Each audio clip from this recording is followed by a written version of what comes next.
jumpa adik-adik siswa sekolah dasar.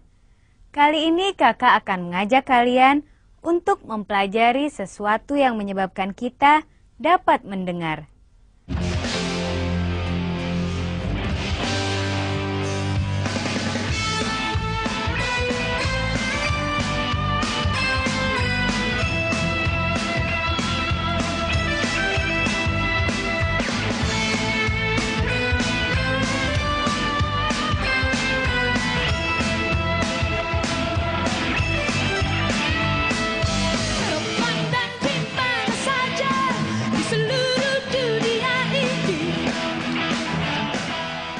Musik merupakan salah satu contoh bunyi-bunyian yang ada di sekitar kita. Kita mendengar bunyi drum, piano, suling, dan gitar. Alat-alat musik itu bergetar ketika dimainkan. Apa sebetulnya bunyi itu?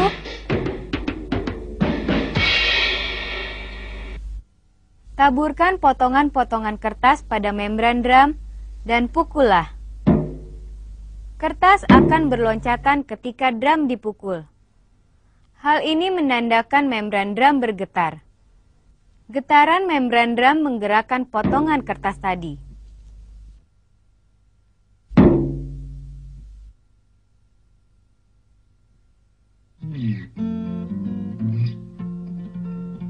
Senar gitar ketika dipetik, senar bergetar. Selanjutnya, apa yang dimaksud sumber bunyi? Benda-benda yang dapat mengeluarkan bunyi disebut sumber bunyi. Coba kalian dengarkan bunyi dari alat-alat musik ini.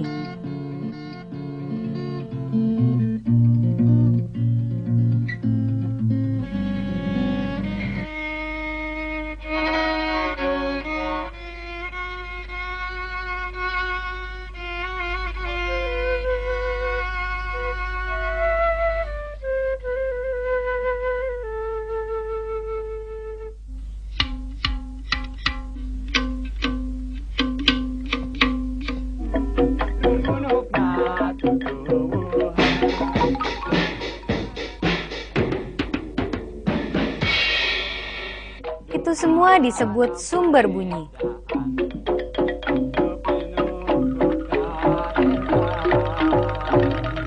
Selanjutnya, bagaimana bunyi sampai ke telinga kita? Ketika senar bergetar, udara di sekitarnya ikut bergetar. Akibatnya terjadi perapatan dan peregangan pada udara. Perapatan dan peregangan udara menyebabkan gendang telinga kita ikut bergetar. Dan akhirnya kita dapat mendengar bunyi itu.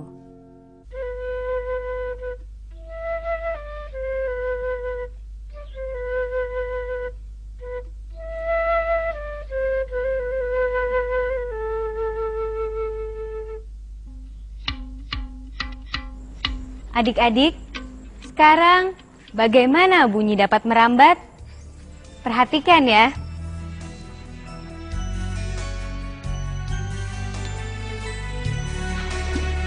Ketika batu dilempar ke air bergerak. Gerakan air membentuk gelombang yang menuju ke segala arah.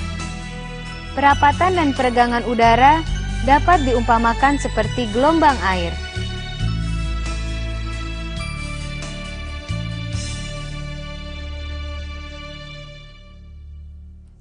Adik-adik, apakah semua bunyi dapat kita dengar? Ketika penggaris digerakkan, tampak bergetar beberapa kali, tapi tidak terdengar bunyi. Pada percobaan kedua, kita dapat mendengar bunyi.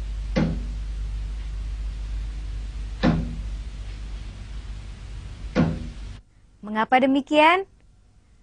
Pada percobaan kedua, frekuensinya berada pada batas pendengaran manusia. Sedangkan pada percobaan pertama, frekuensinya tidak berada pada batas pendengaran manusia.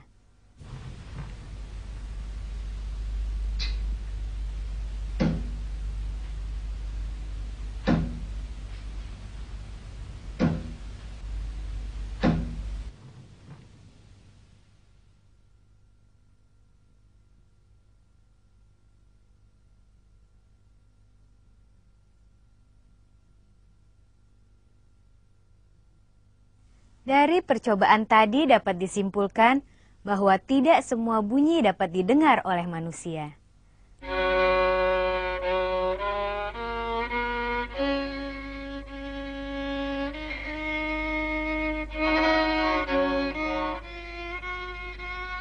Bunyi yang frekuensinya di bawah 20 getaran disebut infrasonik.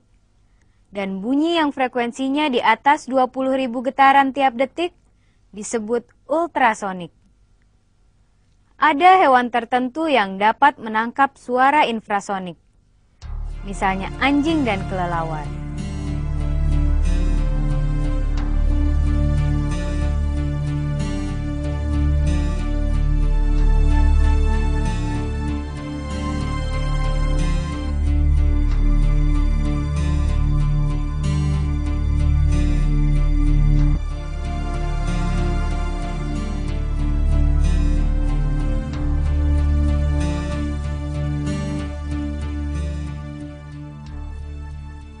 Apakah bunyi dapat merambat melalui ruang hampa udara?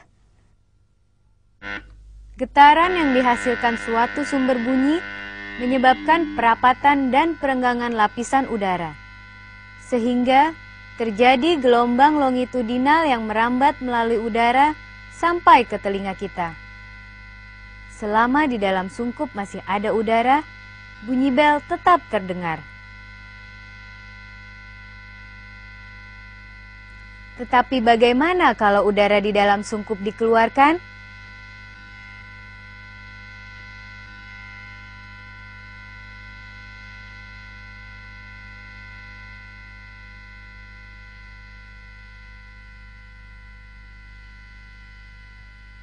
Ketika udara di dalam sungkup dipompa keluar, bunyi bel makin lama makin lemah, sehingga akhirnya tidak terdengar sama sekali saat udara di dalam sungkup sudah hampa. Jadi, dapat disimpulkan bahwa bunyi tidak dapat merambat di ruang hampa udara. Tetapi, apakah bunyi hanya dapat merambat melalui udara? Apabila kita meletakkan jam tangan pegas di atas meja, lalu kita tempelkan telinga kita ke meja dengan jarak tertentu dari jam, maka bunyi jam tersebut akan merambat sampai ke telinga kita. Kedengaran yuk. Iya, kedengaran. Betul kan kata saya? Iya, terdengar jelas dan lebih keras dari aslinya. Oh ya? Berarti energi bunyi dari jam merambat pada kaca. Adegan tadi memperlihatkan bahwa dengan menempelkan telinga kita pada meja, jam tangan yang suaranya kecil masih dapat terdengar bunyinya. Ini menunjukkan bahwa bunyi dapat merambat melalui zat padat. Bubar. Bentar lagi kereta akan lewat. Kalau istirahat di sana di bawah pohon. Tapi Pak perlu makan nih Pak. Dari bahaya saja. Dul, ikut istirahat di sana. Masih lama kan Pak Mandor? Coba tempelkan telingamu di atas rel.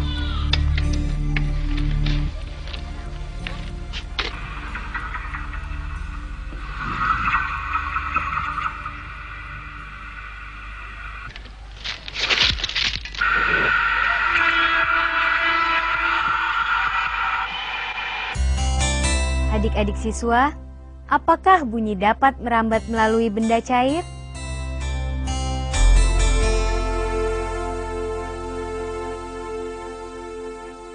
Bunyi dapat merambat melalui benda cair.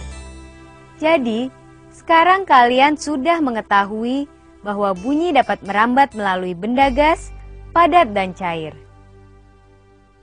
Adik-adik, selanjutnya mari kita bahas apa yang dimaksud kuat bunyi. Kuat bunyi disebabkan oleh kuat lemahnya getaran sumber bunyi. Bunyi kuat disebabkan oleh getaran kuat. Bunyi lemah disebabkan oleh getaran lemah.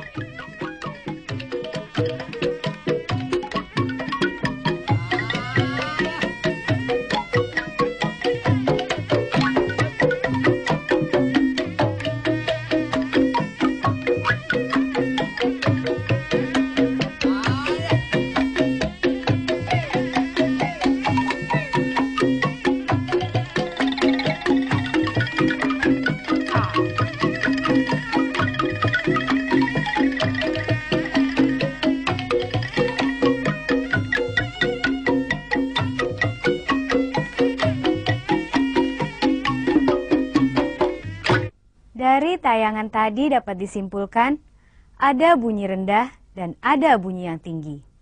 Tinggi rendahnya bunyi ditentukan oleh getaran sumber bunyi.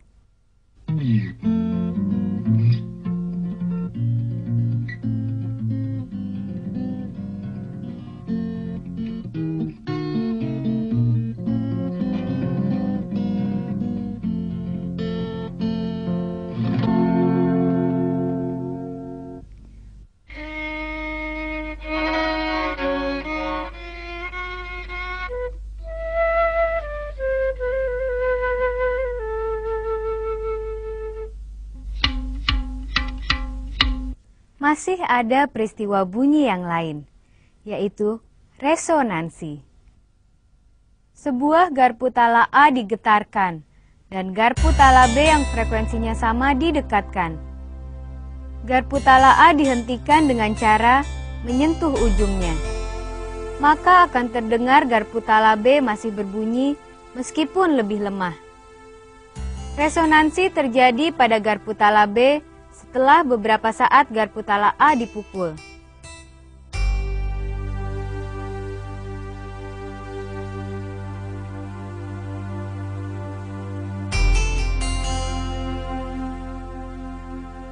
Garpu tala B tetap bergetar walaupun garpu tala A sudah tidak bergetar lagi. Mengapa terjadi resonansi? Karena kedua garpu tala memiliki frekuensi yang sama. Peristiwa resonansi dapat ditunjukkan dengan percobaan bandul. Ada 4 buah bandul. Bandul A digantung sama panjang dengan bandul C. Bila bandul A diayun, maka bandul C ikut terayun. Sementara bandul B dan D tidak ikut terayun. Hal ini disebabkan karena bandul B dan bandul D panjang talinya tidak sama dengan bandul A dan C. Sedangkan panjang tali bandul A dan C sama panjangnya, sehingga beresonansi.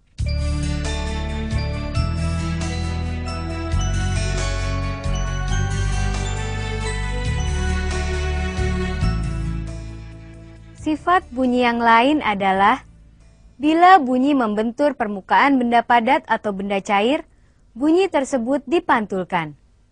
Oi! Ketika orang berteriak di lembah, beberapa detik kemudian terdengar lagi suara yang baru saja diucapkan. Oi! Oi! Gelombang bunyi yang membentur permukaan seperti tembok atau lereng bukit akan dipantulkan kembali sehingga terjadi gema. Dapat dikatakan bahwa gema adalah pantulan yang terdengar kembali setelah bunyi aslinya lenyap. Hal ini dapat terjadi kalau jarak dari sumber bunyi dan benda pemantul cukup jauh.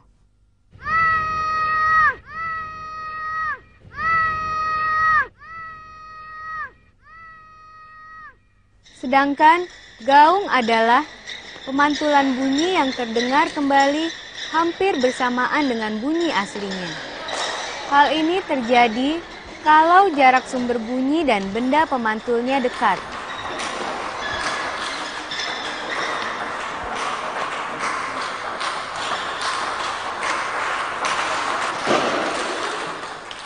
Adik-adik siswa, kita akan buktikan bahwa bunyi dapat dipantulkan. Perhatikan peragaan berikut ini.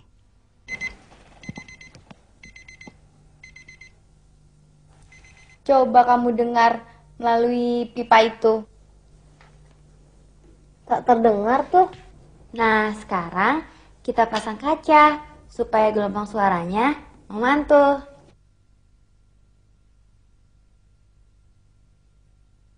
Bagaimana ya? Ada suaranya, tapi kecil. Coba kamu geser. Suaranya lebih keras. Lebih keras. Ya, kecil lagi. Sebaiknya kita bikin gambar. Sebentar ya.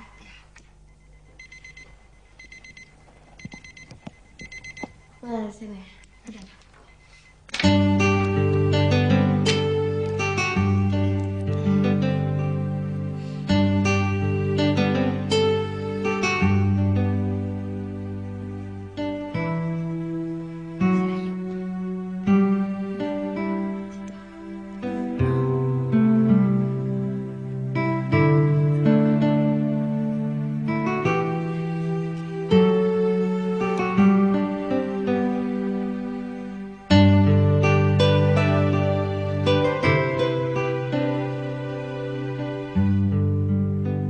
Kalau kita lihat gambar ini, sama sudut datang dan sudut pantulnya. Hukumnya kan mengatakan begitu. Iya, pada pemantulan gelombang bunyi berlaku ketentuan sudut datang sama dengan sudut pantul. Pemantulan bunyi dapat dipakai untuk mengetahui dalamnya laut. Bunyi diarahkan ke dasar laut. Sampai di dasar laut, bunyi akan dipantulkan kembali. Bunyi yang dipantulkan ditangkap alat penerima. Dengan mengetahui selisih waktu antara bunyi asli dan bunyi pantulan, serta cepat rambat bunyi di air laut, maka dalamnya laut dapat diketahui. Bunyi selain dapat dipantulkan, juga dapat diserap. Rekaman suara dari studio itu dibuat kedap suara karena bahannya dibuat dari bahan khusus. Ya, Untuk menghasilkan suara yang baik, di ruang rekaman tidak boleh terjadi pemantulan bunyi. Nah, ini ruangannya. Wah, di sini tidak ada gaung ya, Pak? Suara jelas sekali. Ya, memang di sini tidak ada gaung karena memang ruangan ini dirancang khusus untuk keperluan perekaman suara. Jadi untuk menghasilkan suara yang baik, yang bagus, maka semua dinding-dinding ini dibuat dari bahan yang lunak, ya, bahan yang relatif lunak. Ya, gunanya untuk menyerap semua pantulan suara, gelombang suara, sehingga tidak memantul kembali, yang disebut tadi gaung, ya. Nah, ini masih ada macam yang lain untuk menghadap suara, tetapi tidak di sini, ada di ruangan sebelah. Oh, ada lagi. Jadi kita lihat ke sana untuk melihat lebih lanjut. Oh iya. Ya.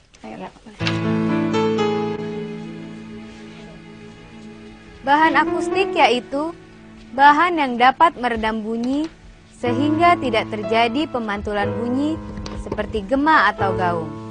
Nah, ini ya, Dede, yang tadi diterangkan oleh Bapak ya, ya kan? Ruangan ini juga sama dilapisi dengan bahan kedap suara. Hanya dari jenis yang berbeda. Ya. Kalau kita lihat di ruangan yang tadi, itu kan semua sejenis, ya, bahan pendap suara. Kalau di sini kan ada beberapa jenis ya. Atau sama ya? Hanya ini ya, jadi ada beberapa jenis, tapi fungsinya tetap sama sebagai pengedap suara, ya, fungsinya. Apa ini warnanya mesti hitam? Oh, tidak selalu. Hitam ini warna kan hanya masalah selera saja. Ya, yang penting fungsinya boleh warna merah, boleh warna hijau, boleh warna biru, ya, seperti yang kamu suka. Tapi yang penting fungsinya untuk menyerap suara sehingga suara itu tidak dipantulkan kembali.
Nah, adik-adik siswa, telah kita saksikan bersama peragaan tentang bunyi.